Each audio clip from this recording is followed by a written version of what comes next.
Vamos a ver la última herramienta. Vamos a utilizar para evaluar la aptitud del proceso, en definitiva, tres herramientas. En la etapa de planificación del proceso, cuando yo elijo la máquina, la coloco en mi línea de producción, evalúo cómo funciona antes de producir piezas para entregarle a mis clientes o para usarlas en mis productos, voy a hacer todo el estudio de aptitud de la máquina, del proceso, para ver si es apto para alcanzar las tolerancias que están puestas en el plano. Lo que hemos visto hasta ahora. Ahora vamos a aplicar esto en la pieza esta que nosotros tenemos que fabricar. Ese eje de 20 milímetros más o menos 3 centésimos de milímetro. Hemos sido adjudicados con esa pieza, la tenemos que producir. Tenemos que planificar la producción de esa pieza. La primera etapa de la trilogía de Juran, que es la parte de planificación. Como elegir la máquina, no tenemos el torno. O lo que es lo mismo, tenemos un torno, sabemos que no es apto para esa tolerancia, pues sabemos cuál es la capacidad de ese torno, la dispersión excede más allá de las 6 centésimas de tolerancia que tenemos de amplitud, intervalo de tolerancia. Entonces, si queremos usar ese torno, lo tenemos que reparar, le tenemos que hacer una serie de ajustes, etcétera, o comprar un torno nuevo. Comprar un nuevo o reparar el que tenemos, le vamos a hacer el mismo estudio.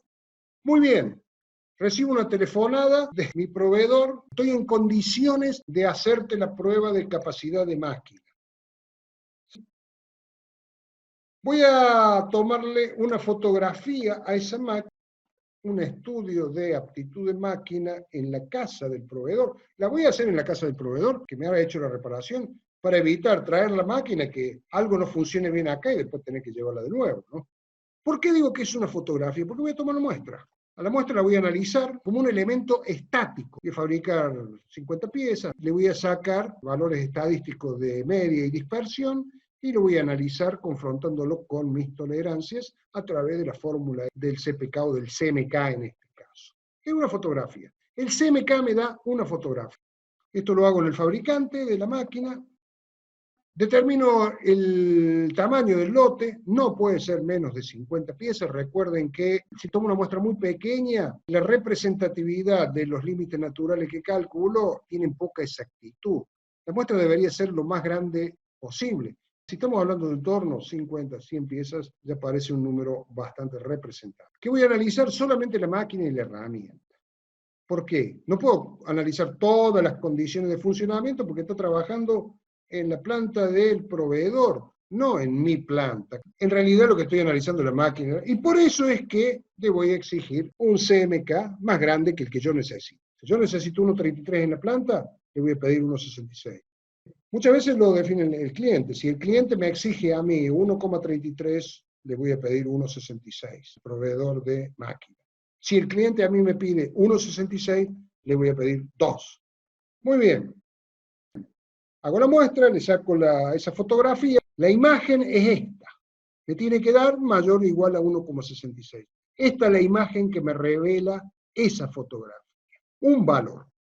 Bien, dio más de 1,66, que es lo que yo le exigía. La máquina la instalo en mi línea de producción y ahora sí, ya estoy en mi línea de producción. Voy a hacer una aptitud de la máquina en el proceso y hago otro estudio de aptitud, otra fotografía.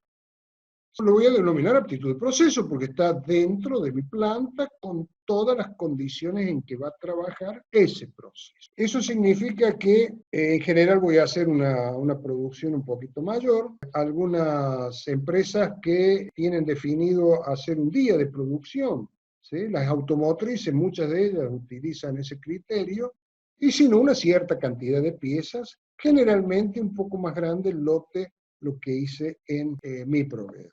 Acá se analizan todos los factores, están involucrados todos los factores, son de mi proceso productivo. Por lo tanto, lo que voy a calcular no es el CMK, sino el CPK. El CPK se calcula con la misma fórmula del CMK y este es el nivel de exigencia que le voy a colocar a mi proceso productivo. Hago esta fotografía, este análisis de aptitud de procesos y supongamos que me da ok, el valor de CPK mayor o igual a 1,33. 1,33 es la imagen que me revela esta fotografía. ¿Está todo ok? ¿Qué puedo hacer a partir de ahora? Producir piezas.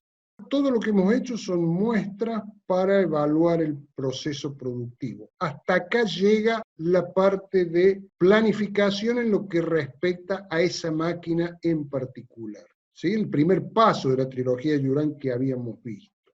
Y a partir de ahora estamos en condiciones de producir. Durante la producción vamos a utilizar otra herramienta estadística. A partir de acá, nosotros estamos en condiciones de producir. Para controlar el proceso productivo, vamos a utilizar otra herramienta que nos va a desarrollar un control continuo del proceso productivo. Recuerden lo que hemos visto con Juran. A partir de que arranca la producción, es una etapa de continua evolución de control, mejora, y lo vamos a realizar utilizando también herramientas estadísticas. El control continuo del proceso es un monitoreo continuo del proceso a través de tomar periódicamente una muestra y analizarla. En función de los resultados de las muestras, inferimos el funcionamiento del proceso y tomamos decisiones si continuamos, si hacemos alguna intervención sobre el proceso, monitoreando continuamente. Todo el proceso de desarrollo de esta pieza es durante la etapa de planificación, el estudio de aptitud de máquina, el estudio de aptitud del proceso, y a partir de allí estamos en condiciones de producir. En la etapa de producción, lo que vamos a desarrollar es una herramienta que nos va a efectuar un control continuo. Ya no van a ser fotografías. Vamos a observar y vamos a analizar una película.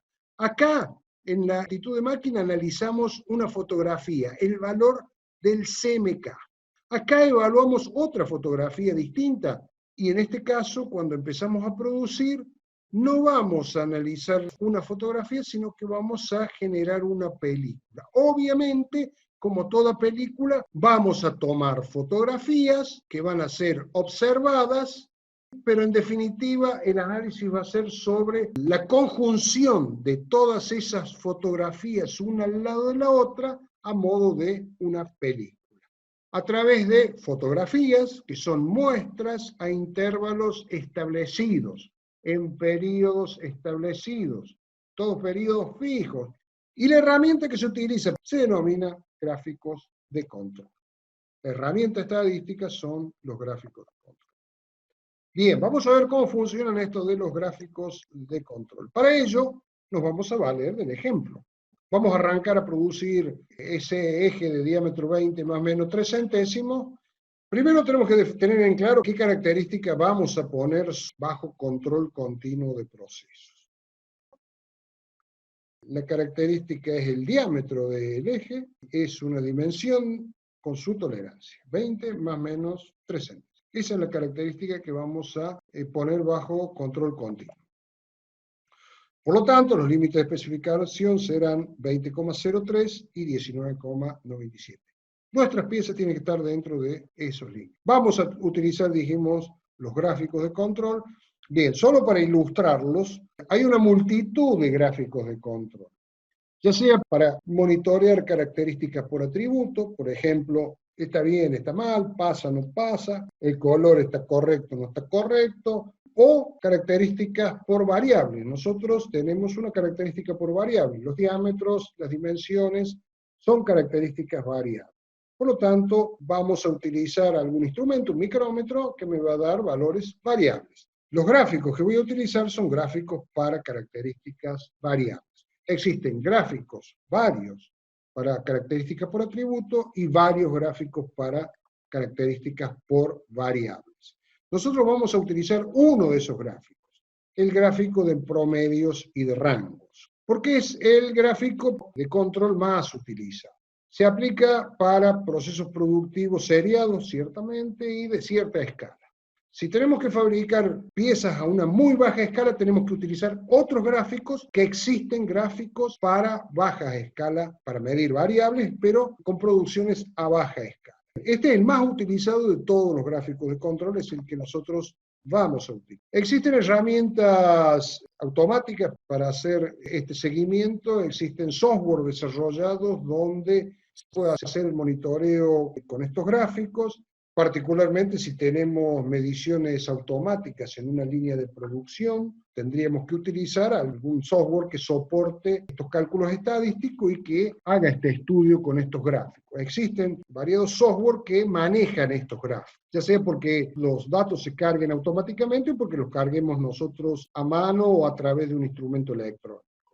Nosotros lo vamos a hacer manualmente, porque los software funcionan exactamente igual que como lo hacíamos antiguamente de forma manual y que todavía en muchos lugares se siguen utilizando.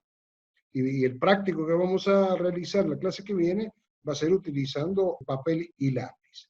La herramienta se expresa en este formulario que tenemos acá, que tiene tres partes bien definidas. La parte de arriba, donde tenemos las características, datos generales de la pieza. La parte de abajo es donde vamos a cargar los datos de las muestras que vamos a medir, y la parte del centro, la parte de los gráficos propiamente dicha, los gráficos de promedios y los gráficos de rango. La parte de arriba dijimos datos generales de la pieza, nombre, denominación, número de diseño, la característica que vamos a medir. La parte de abajo, acá vamos a cargar datos de quién hizo la medición, acá anotaremos la hora en que se toma, por lo tanto esto dependerá de la frecuencia, la fecha, los valores obtenidos y haremos algunos cálculos sencillos para generar el gráfico. Y la parte del centro, la parte de gráficos propiamente dicha, la parte de gráficos de promedios y la parte de gráficos de rangos. En la parte de atrás de este formulario vamos a tener, y esto es muy importante que lo tengamos, una parte de observaciones, anotaciones varias. Por ejemplo, ¿qué vamos a anotar acá? Todas las cosas que creemos que pueden llegar a tener alguna influencia en el proceso. Cualquier cosa. Se cortó la luz. No anoto acá. Hoy, día tal, hora tal, hubo corte de energía eléctrica. Cambiemos de herramienta. Muy bien, ponemos tal hora, cambio de herramienta. Todo lo que creamos que es pertinente colocar y que podría llegar a afectar al proceso. ¿Okay? Bien, eso en cuanto a la herramienta. ¿Cómo la vamos a manejar a esta herramienta a nivel de responsabilidades? Vamos a tratar de transferir la mayor cantidad de responsabilidad posible al nivel más bajo de la organización, o sea, al operario. El operario vamos a tratar de hacerlo lo más autónomo posible, de tal manera que pueda no solamente llevar adelante la herramienta, sino analizar los resultados y eventualmente tomar alguna decisión. ¿Sí? Eso es importante desde dos puntos de vista. El más importante de todo, desde el punto de vista motivacional, porque le da al responsable de la máquina, en ese caso el operario, la autonomía para que tome decisiones, para que se desarrolle inclusive técnicamente al nivel más alto posible dentro de ese puesto. Y por otra parte, iba a ser la solución más efectiva desde el punto de vista técnico y económico también. Muy bien, la responsabilidad de la medición sin lugar a dudas es del operador. O sea, acá no hay un inspector, no hay nada. La persona que está en la línea de producción es la que se encarga de recoger las muestras, hacer las mediciones, para eso tiene que estar capacitado, inclusive para manejar esta herramienta también, y para hacer interpretaciones al menos básicas e intervenciones básicas, habrá que capacitar. De la medición del operario, del análisis, ciertamente el análisis primario, el operario, nosotros tenemos que capacitarlo para que esté en condiciones de hacerlo. Si tiene alguna duda, recurrirá a los técnicos de producción. Bien, ¿hay alguna normalidad en el proceso? ¿Se detecta? Hay que implementar acciones correctivas, hay que intervenir sobre el proceso. El primero en intervenir puede ser el operario. Ciertas cuestiones las puede resolver. Y si no, y bueno, habrá que escalar dentro de la organización a los niveles más altos según correcto. Esos son los niveles de responsabilidad de la aplicación de esta herramienta. Acá hay que tomar decisión. ¿Con qué frecuencia vamos a tomar las mediciones? ¿Cuál va a ser el tamaño de la muestra? Estas son dos decisiones que vamos a tomar.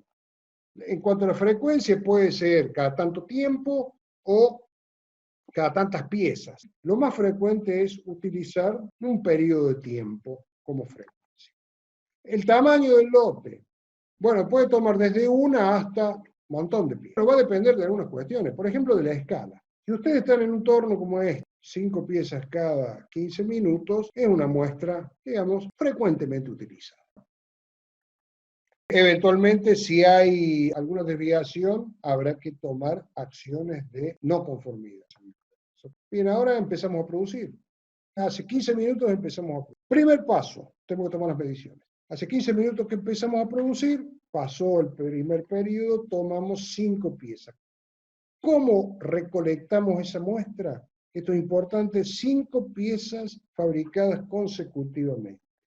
Si yo tardo un minuto en medir la pieza y en ese minuto se producen 5 piezas, yo no tomo una pieza, la mido y después vuelvo a tomar otra pieza, tomo la 6ª pieza producida, mido, después tomo la 11ª, no. Espero, tomo las 5 piezas que salen consecutivamente, la máquina sigue produciendo y yo me pongo a medir las 5 piezas. Eso significa, toma las 5 piezas de modo consecutivo. Separamos las 5 piezas, las medimos. Mientras tanto, la máquina sigue trabajando. Los 5 valores medidos de las 5 piezas que acaban de ser producidas una detrás de la otra. ¿Qué hacemos con esto? Anotar los resultados en el gráfico de control. Venimos a mi parte de gráfico de control. Son las 13:45 del día de hoy. Yo me llamo 2042, mi número de matrícula. Anoto los 5 valores. Tercer paso, calculo los estadísticos que me requiere el gráfico de control. En nuestro caso, las medias y rangos. Porque usamos gráficos de medias y rangos. Pero existen una multitud de gráficos, dijimos, que podrían solicitar el cálculo de otros valores. Lo sumo, lo divido por 5, me da la media, calculo la diferencia entre la menor dimensión obtenida y la mayor dimensión obtenida y anoto eso como rango. Tengo completada la primera columna, los primeros 15 minutos de producción de esta línea. Bueno, ciertamente 15 minutos después tomo la segunda muestra y así la tercera y así la siguiente muestra. Estos valores, obviamente, los llevo a la planilla, anotando 15 minutos después, hago los cálculos, 15 minutos después, hago los cálculos y así. 15 minutos después, hago los cálculos. Para cada columna de datos, surge acá arriba, no está en esta pantalla, pero en la hoja es así, surge una línea que representa los valores de esta columna. Por lo tanto, habrá una línea en el gráfico que surge de esta columna, otra línea que surge de esta y así. Allí se van a generar los gráficos. Justamente se llaman esos los gráficos de control. Estas son las líneas. Esta línea corresponde a la primera columna, esta a la segunda columna, a los valores de la segunda columna, esta a los valores y así. Me voy a los gráficos de promedios y establezco los límites de especificación. Recuerden que era 19,97, 20,03. Utilizando esta división milimetrada. Y la distribución la distribuyo convenientemente, de tal manera que el gráfico sea lo más amplio posible, los límites de especificación estén separados lo más amplio posible. Para eso yo utilicé, por cada división, o sea, la distancia entre dos líneas horizontales, utilicé el valor de 2 micrómetros. Por ejemplo, 19,97 se corresponde a esta línea, la siguiente línea se corresponderá a 19,972, 97,4, 97,6, 97,8, 92. Y así, 2 micrómetros entre línea y línea hasta el límite de especificación superior, 20,03. Paso siguiente, voy a anotar los valores. Estos son los valores de medias que he calculado en la planilla de abajo, que se corresponden a esta línea, 20,008. La segunda muestra que corresponde a esta línea, 20,0, y así. Gráfico, un punto sobre esta línea que me indique este valor, 20,08. El siguiente punto es 20,001. 20,0, 20,03. Este es el gráfico de promedio. Esta es una fotografía de esa muestra. Esta es otra fotografía de esa muestra. Esta es otra.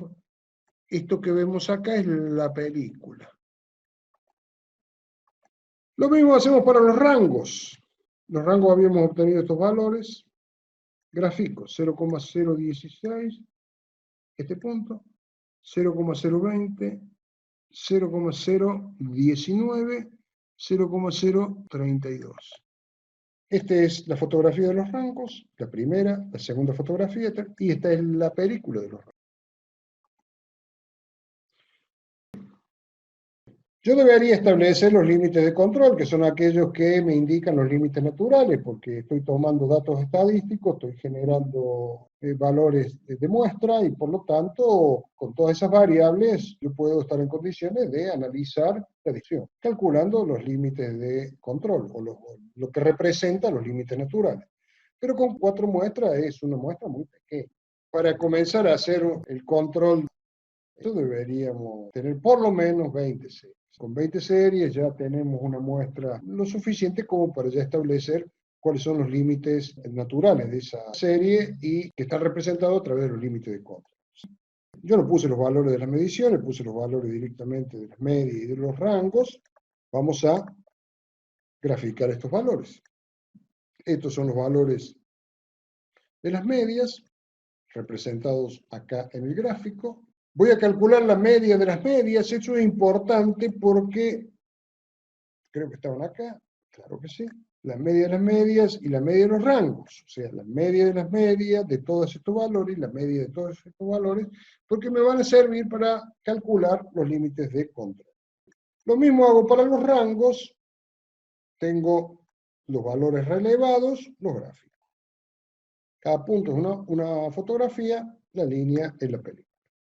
Así está funcionando mi proceso productivo. En cuanto a las medias, y en la distribución de las medias de las dimensiones, y cómo está funcionando la distribución de los rangos. Cuando tengo una muestra lo suficientemente significativa, no menos de 20 valores, tengan en cuenta que 20 muestras, si tomo 4 por hora, o sea, hace 5 horas que hemos iniciado la producción que durará años, y yo ya estoy en condiciones de establecer cómo está funcionando estadísticamente mi proceso productivo a través de cálculos simples. A este punto ya estoy en condiciones de calcular los límites de control. Estas son las dos fórmulas para calcular los límites de control superior e inferior del gráfico de medias, y las fórmulas para calcular los límites de control superior e inferior del gráfico de rangos. ¿Dónde vamos a utilizar los estadísticos que hemos calculado, la media de las medias y la media de los rangos? Y 3 valores que van a surgir de tablas, que ya se las voy a mostrar, que son valores constantes que dependerán exclusivamente del tamaño de la tabla. Como mientras más grande es la muestra, nosotros estamos tomando muestras de 5 elementos, ¿no? Cada muestra son 5 elementos. A medida que tomamos muestras más grandes, los cálculos son más confiables, los valores de las constantes son variables, en función al tamaño de la muestra. Fíjense, las muestras pueden ir de 2 elementos hasta 25. Nosotros estamos ubicados en este punto, este es nuestro tamaño de muestra 5, por lo tanto, el valor de A2 que vamos a utilizar en el cálculo de los límites de control de las medias es este, 0,577, y el valor de 2 y de 3 que utilizamos en el cálculo de los límites de control de los rangos es este. Fíjense en qué interesante. Para D3 lo aplicamos, si volvemos atrás un segundo, en el cálculo del límite de control inferior de rangos. Para muestras pequeñas, hasta 6 valores, el D3 es igual a 0. Por lo tanto, el límite de control inferior del rango, para nuestro caso, que la muestra, el tamaño de muestra es 5, el límite de control inferior de rango va a ser igual a 0. En función de eso, determinamos los valores de los límites de control superior e inferior de las medias y los límites de control superior o inferior a 0 utilizando las constantes A2 que hemos visto y la constante D4 que hemos visto. Y los valores de las medias y la media de los rangos. Estos valores los pasamos a la planilla. Recuerden que A2 y D4 surgen de acá. Estos valores los suplantamos acá. Límite de control superior de promedios, límite de control inferior, y lo graficamos. Límite de control superior de promedio, 20,012, límite de control inferior promedios 19,99. Lo mismo hacemos para los rangos, donde teníamos solo el límite de control superior, 0,038. Esto representa los límites naturales de mi proceso, sea como dispersión de valores en medias y en rangos. El último punto que tenemos que analizar, ahora que ya tenemos los límites de control, ya tenemos el gráfico completo, lo que vamos a hacer ahora es seguir monitoreando cada 15 minutos, observando cómo va evolucionando este gráfico. Entonces, lo que nosotros vamos a observar es si hay señales de inestabilidad del proceso. Si no hay señales de inestabilidad, seguimos tomando muestras, midiendo y colocando puntos en el gráfico. Cuando empiezan a aparecer señales de inestabilidad del proceso, es que están cambiando, alterándose las causas que estaban generando ese proceso. Está modificándose algo y probablemente tengamos que intervenir. Bien, vamos a ver acá una serie de causas de inestabilidad del proceso, como breve introducción de qué es lo que tenemos que observar a los gráficos. Los puntos se distribuyen aleatoriamente dentro de los límites de control. Nosotros estamos tranquilos. El proceso está funcionando bajo control, los límites de control, los límites naturales se mantienen constantes y repetitivos a través del tiempo. Cuando empiezan a aparecer estas cuestiones que vamos a ver ahora, significa que hay signos de inestabilidad en el proceso.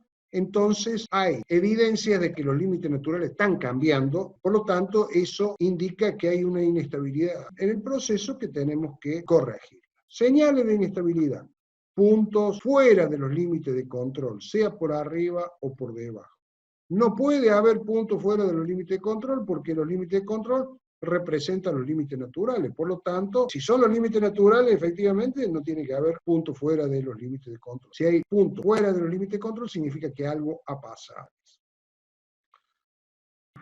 Puntos consecutivos, una serie de puntos consecutivos por encima de la media o por debajo de la media. Recuerden que la distribución tiene que ser aleatoria, distribuidos con total aleatoriedad. Esto no es aleatorio, que estén todos de un lado de la media. Está pasando algo que me ha cambiado las condiciones del proceso y que por ahora sigue estando dentro de los límites de control, pero si no entiendo qué ha pasado, podría llegar a sacarme piezas fuera de los límites de control y peor todavía, fuera de los límites de especificación. ¿Okay? Estos puntos consecutivos descendientes o puntos consecutivos ascendentes. Eso es signo de falta de aleatoriedad, signo de inestabilidad. Están cambiando las cosas.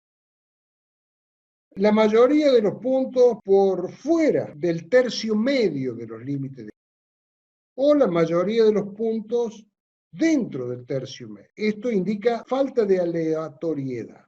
Esto, evidentemente, no tenemos duda de que es una señal de inestabilidad. Pero esto, alguno de ustedes me podría decir, pero el proceso está mejor, fíjese que están distribuidos bastante aleatoriamente y menos dispersos. El proceso está mejor de lo que venía antes. ¿Sabe cuál es el problema? Que no sabemos por qué cambió, por qué mejoró. Y lo que no podemos nosotros tolerar es que suceda algo en el proceso para bien o para mal y no saber qué fue lo que cambió. Fíjense en que si sucede esto es algo ha empeorado, ¿cierto? Si sucede esto puede ser que algo haya mejorado. ¿Pero qué cosa? Importa mucho la planilla de anotaciones. ¿Qué pasa si nosotros nos damos vuelta la hoja y nos fijamos qué pasó antes de este punto? A esto de las 10:30 vemos, vino el ingeniero herramientista, cambió el inserto que estamos utilizando. Cambio de marca, cambio de calidad de herramienta porque va a ser una prueba. Sí, nos informó justamente y por eso anotamos en la planilla. Metimos mano en el proceso y lo mejoró. El proceso no es más el mismo. Es verdad, no es más el mismo. Cambiamos los límites de control, no son más estos los límites de control. Efectivamente, esperaremos unas 20 muestras, si se mantiene esta tendencia, tenemos que recalcular los límites de control, porque los límites naturales cambiaron. Si se presentan patrones de distribución de los puntos, obviamente eso no tiene nada de aleatorio.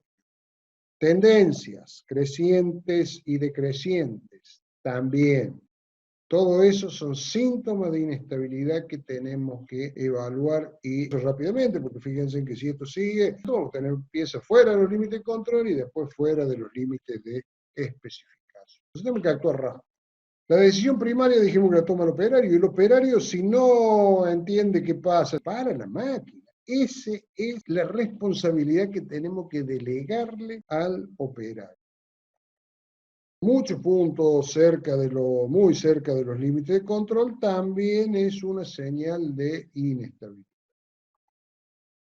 Bien, vamos a observar nuestro gráfico. ¿Qué es lo que vemos? Vamos a observar que existen puntos fuera de los límites. El gráfico de rangos sería una muestra estable. Desde el punto de vista de los rangos es una distribución lo suficientemente aleatoria. Acá la distribución parece aleatoria, sí, pero el problema es que tenemos puntos fuera de los límites de control. Y fuera de los límites de control significa fuera de los límites naturales. Fuera de los límites naturales significa un proceso que no es estable. Esto es como si los límites naturales reales del proceso estuvieran fuera de los límites de control, como si los límites de control en realidad no representan este proceso, esta distribución. ¿Qué es lo que yo observo acá? Y para concluir este gráfico y para ilustrarlo de cómo se puede razonar, hay cientos de cuestiones que hay que razonar, nosotros vemos solo 2 o 3. Por ejemplo, nosotros hemos arrancado, por eso decíamos, en el primer minuto de arranque del proceso ya instalamos esta herramienta, por lo tanto, 15 minutos después que comenzamos a producir la pieza, ya tenemos la primera muestra. Y acá da la impresión, si tomamos estos 4, 5, 6, 7 primeros puntos, esta serie de puntos que parecen tener una distribución diferente al resto de la distribución. Bien, acá parece que el proceso está medio duro, por lo menos en estos primeros 5 o 6 puntos, estos 7 primeros. 7 puntos de 20 influyen notablemente en la determinación, en el cálculo de los límites de control. Recuerden que los límites de control, una de las variables es la media de las medias. Por lo tanto, da la impresión de que estos primeros 7 puntos se corresponden a una distribución distinta a estos otros 13 puntos. Entonces, yo diría que el proceso realmente cambió. Se aflojó y nada, ahora está en régimen. Yo diría que habría que recalcular los límites de control con los valores desde acá para adelante. Completamos las 20 series y lo volvemos a recalcular. Es muy probable que el límite de control seguramente se van a agrandar, incluyan todos estos puntos y continúen estando dentro de los límites de especificación.